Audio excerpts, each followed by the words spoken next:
Hello, welcome to. This is technically the very first Spider-Man Part 1 episode, in which it's a rerun, but it's with the commentary. But first things first, I just want to dedicate this episode to Chadwick Boseman and want to send my love and prayers to his family and friends and and let them know how sorry that I am for their loss. I am grateful for what a wonderful human being Chadwick Boseman was and how he set an example for so many people and how he was so service oriented, kind, and loving. And he is the only king of Wakanda. He is Black Panther. And I want to thank him for for what he's done for all of us, of like setting an example of like heroism, both on screen and off screen. And I want to have this moment of silence for him.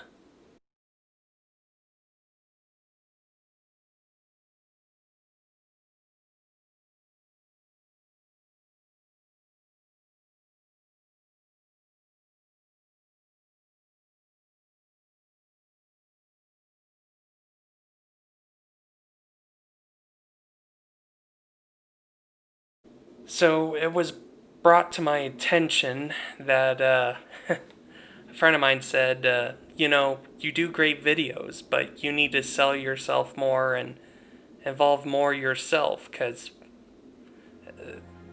that's what people will come to see. And, I understand that. I mean, with the videos just having no commentary, no me in there, it would just might as well be called superhero gaming. But, you know, and I realize, and he says, uh, people will get confused just by watching it because they don't know what to expect with all these time jump moments. And that I do get, and I realize, even Stan Lee, he would narrate and guide the Marvel readers both in the comic book story and off the comic book story through his soap boxes. So, yeah. And I gotta be honest with you.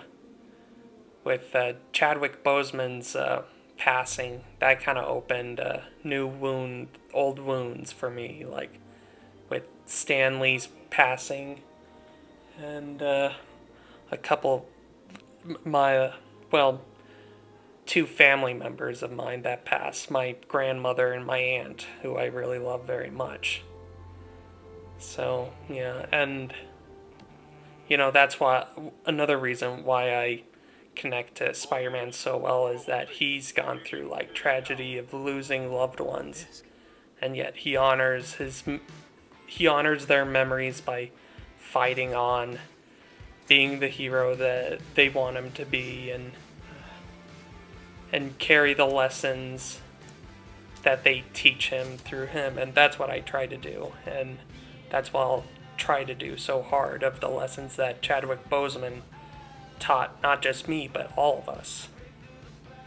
And man, when I remember when I first saw him as Black Panther, just how awesome and cool he was in Captain America's Civil War, and just, yeah, Black Panther rocked. And Chadwick Boseman, I honestly believe, was the huge, big reason of why Black Panther was such a filmmaking success. So yeah, just want to throw that out there. And also, another reason why Black Panther was a big success was Stan Lee, Jack Kirby, who created the character, and also the hard working people that made the movie. So yeah, and the vision that was put into it. But yeah, back to the Spider-Man game. Man, again, I love how the game opens, where you're just basically, you see Peter Parker in his everyday life, just doing the best he can. And as I iterated in my earlier videos, I thought it was a smart idea for Insomniac to do something new with the story. Because we've already seen, like, a Peter Parker Spider-Man that has, like, been in high school more times than once. Because in the early 2000s, it was a renaissance for Peter Parker, Spider-Man, to go back to high school, especially in Ultimate Spider-Man, because for so long he's been an adult. Last time he was a teenager from back then was in the 60s, a high school kid. So yeah, and I thought that was a right move, and ever since they brought him back to high school, they kind of just kept him there, and that's great, I love it, but it's always important to change things up. And I thought that Brian Intihar, his vision of like Spider-Man being what so many young adults are, where they've graduated from college, they're trying to make a name for themselves out in their career, profession. And I thought that was really awesome. And he has to learn that he can't do everything by himself, and that he's only human, and that it's okay to ask for help, in which that's a big part of being an adult, is like learning to accept help and put your pride away. So yeah, and man, I just love the combat here. It is addictive. Yeah, and it's really cool. Just how fluid it is.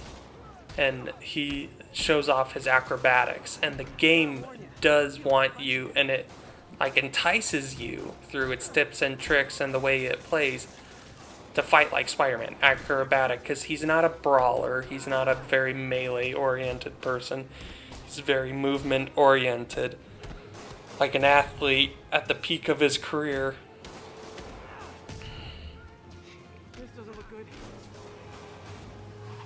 Yeah, I remember reading about the first hour or two of this game before the game came out on Game Informer on the magazine, and I just thought, that was just so cool, and I just took every bit of detail in, and I appreciated how much hard work the designers and everyone at Insomniac did to do the game. And I'm just like, wow.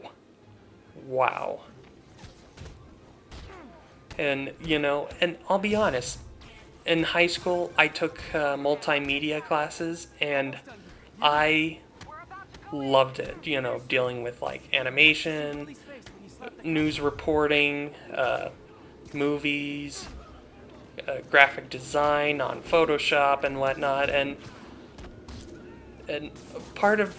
this was a part of my thing that I wanted to do, in which I wanted to make a video game growing up, and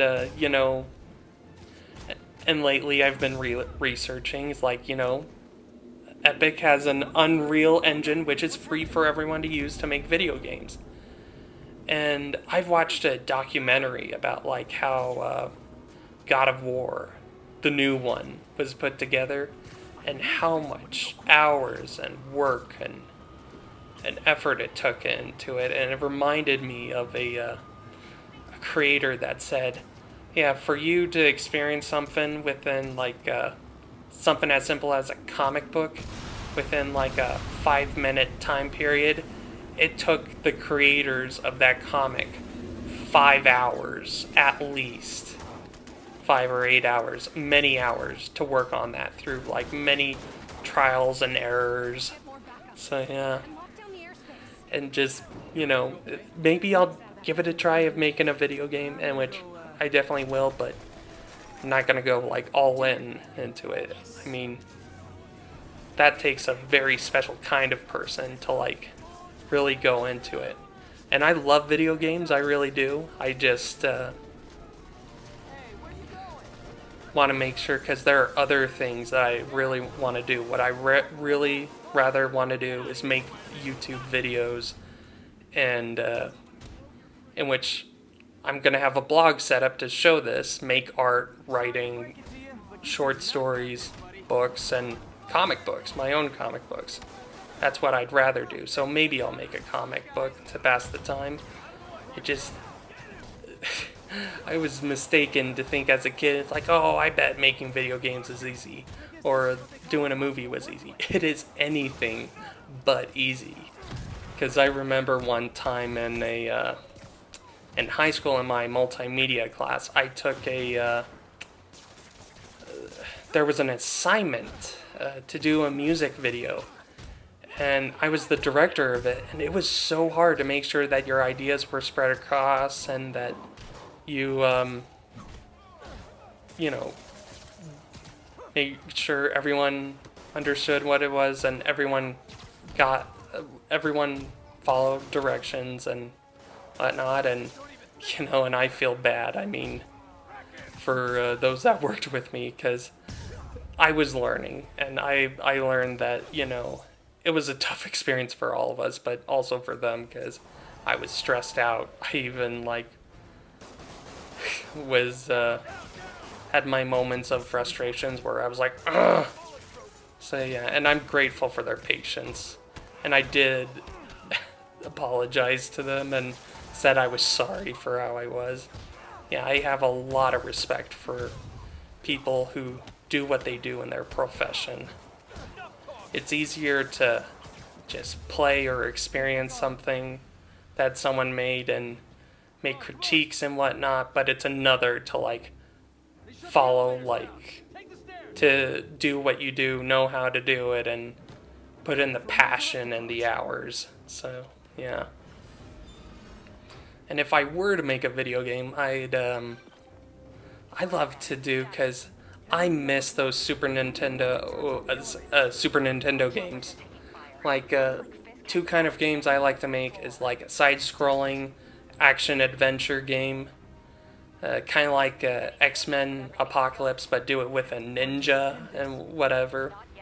I think that'd be really cool. And do a side-scrolling beat-em-up game. Like Maximum Carnage, but yeah.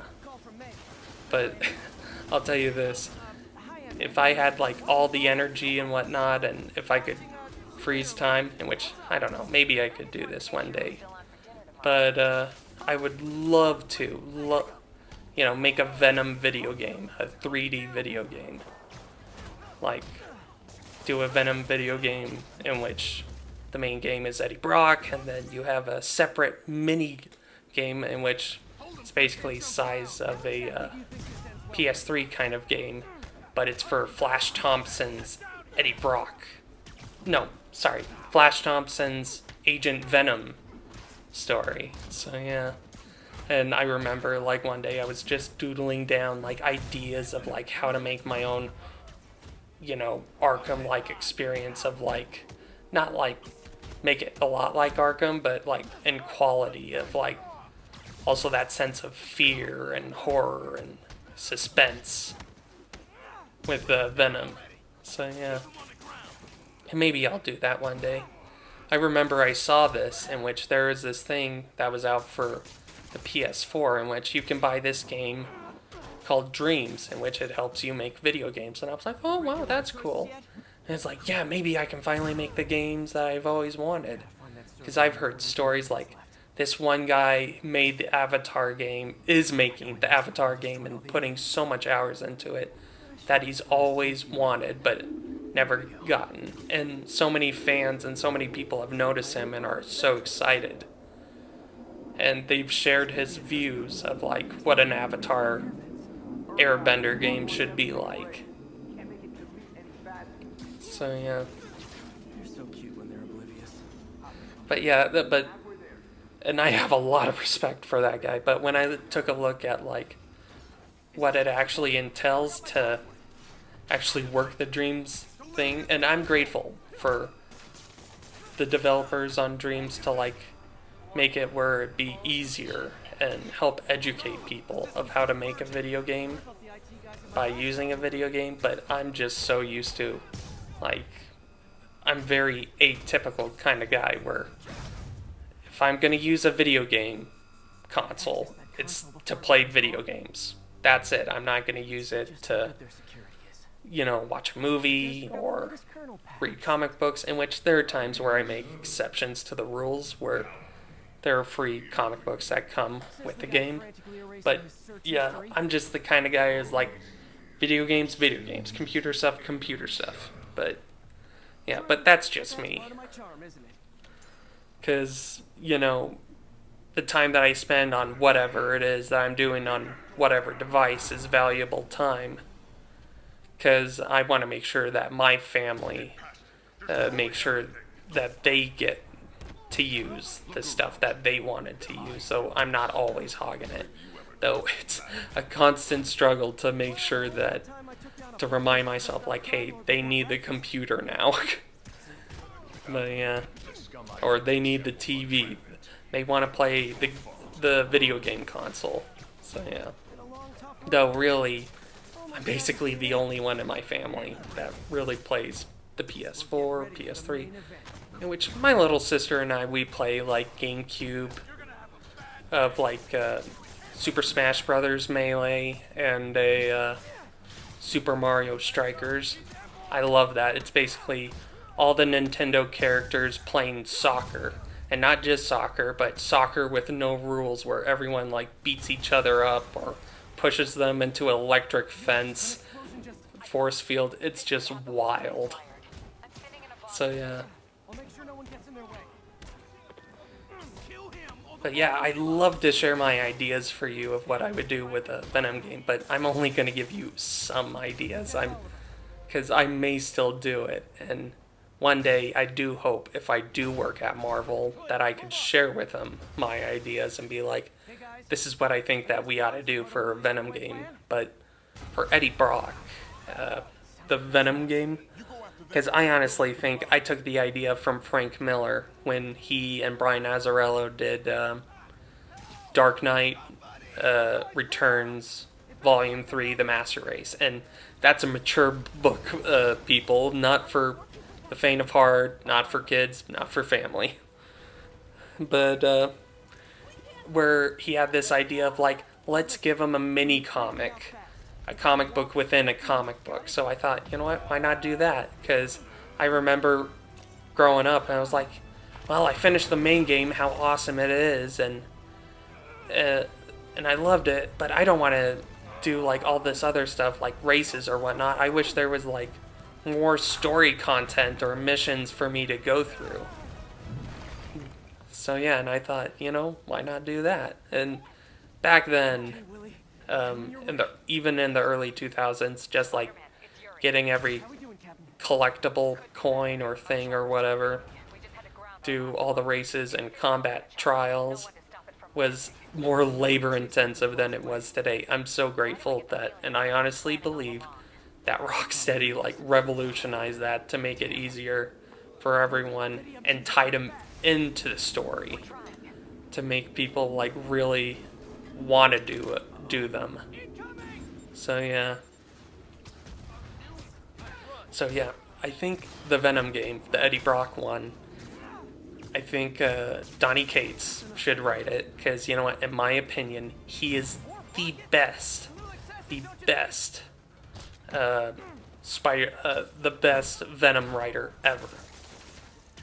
And I'm here, and I can say that because there weren't that many very good standout Eddie Brock Venom writers.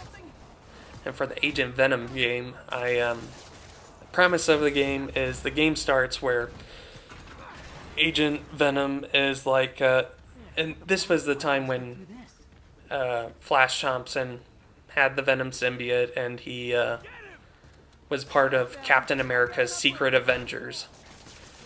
And the game starts where Captain America is like, okay, you're gonna be there, make sure everything goes smoothly for the execution of Cletus Cassidy Carnage at Ravencroft, and you're just basically making sure everything is okay. So it kind of starts like the Batman Arkham game, and the execution goes all wrong. He gets out, and it's Venom's Agent Venom's job to go into Ravencroft, keep his sanity intact, and save people, stop bloodshed, and bring in carnage.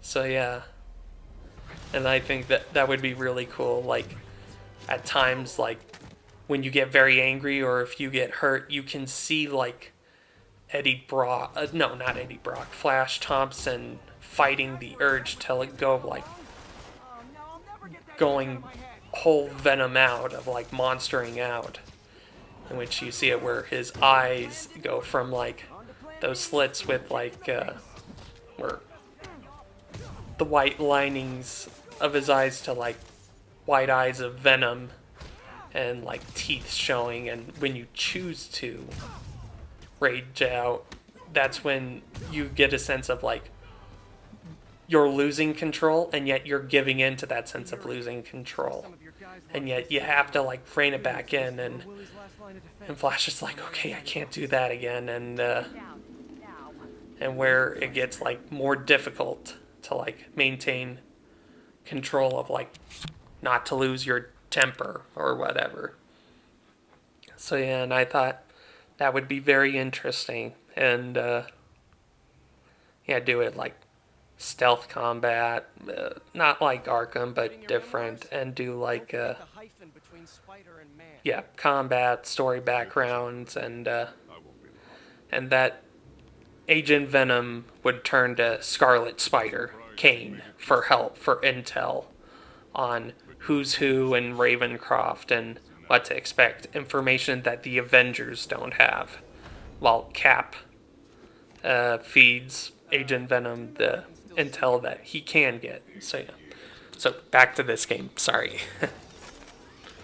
Yeah, I love how the spider logo on his chest is so much inspired from the Ultimate Spider-Man spider logo redesign that Mark Bagley did, which I thought that was awesome because, you know, the spider logo on the front, it started looking like an ant in the 60s at the inception of Spider-Man. Todd McFarlane came on, made it look cool, where it looked more intimidating and looked like a real spider. And then Mark Bagley came and gave it where the legs look like they kind of form a circle almost around the spider, in which I think that's cool. And I loved capital L, loved like the spider logo designs for the Sam Raimi Spider-Man movies. I've always thought, even as a kid, and I struggle with this, where I question if it's because I love all Spider-Man costumes, but just again was so in love with the design of the Spider-Man costume, the way it was, of like how just cool looking the Sam Raimi suit was. And which I'm like, why can't the comic books like make it look this cool? But then I realized, you know, everything and everyone's different of like how they designed Spider-Man, which I've learned to appreciate that. And it's like, because Spider-Man, this is as cool and edgy and dramatic it looks, it still has that cute, okay, not cute, but very cuddly Spider-Man friendliness to children. Know what I mean? Of like, he's your friend kind of look, like he's a friendly looking guy. So yeah, I actually respawned because I tried too hard to like look too fancy and do everything I can so I can look good on YouTube. So yeah, that was a mistake on my part. I should have just like used the agility and of like bouncing off between Kingpin and his men and punch a guy up in the air and then land him down on Kingpin, or heck, even use Kingpin to take out his own men. In which, that's the best part of supervillains. Or heck, even that move right there that I just did, which I think is so cool, in which I used a thug when I sent him flying at Kingpin, Kingpin fell over. In which, that is smart. And I thought it was smart where they introduced the new enemy type through Kingpin, of like big muscular guys who can throw stuff, and that you have to web them up or throw stuff at them in order to stun them to close the gap between them and beat them up. So yeah. And, I'll tell you this, I totally disagree with what people say about the boss fights in this game. I think they're simple enough, but yet still hard enough where you can do cool, awesome gameplay with it. And it does feel so special and cool. So, yeah, and I mentioned of like how the comic book stories that I love that had Kingpin, my favorite Kingpin stories, and the Daredevil Netflix show, in which I really do hope Disney brings that back, even as a Disney Plus show. That's basically a PG-13 version, because it is so good, because Vincent D'Onofrio kills it as Kingpin. And I love Kingpin and Spider-Man Into the Spider-Verse.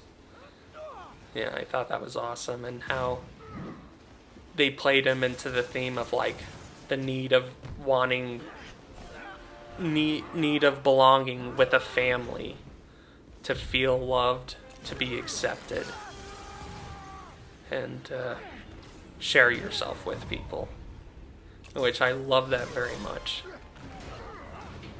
And like also dealing with loss and whatnot. Because each character in the movie that have dealt with loss deals with loss differently. And yeah, Kingpin tries by, even if it means messing with everyone up or even killing them, he'd do whatever it takes to get his own family back.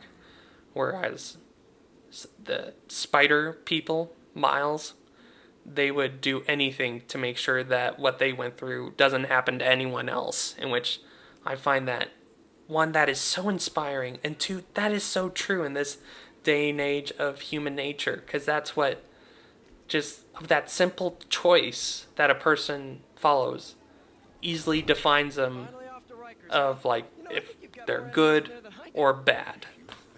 So yeah. And it's so satisfying to see like Kingpin getting arrested and going to jail. And I thought that was so interesting that Kingpin, he views himself as a necessary evil in this game and also in the Daredevil show to keep crime in New York in check. And yeah, and in a way you can get it, but yet you also disagree with him, because I love it with like supervillains where you agree with like where they're coming from and what they see, but you totally disagree with it. But hey, I'll see you next time.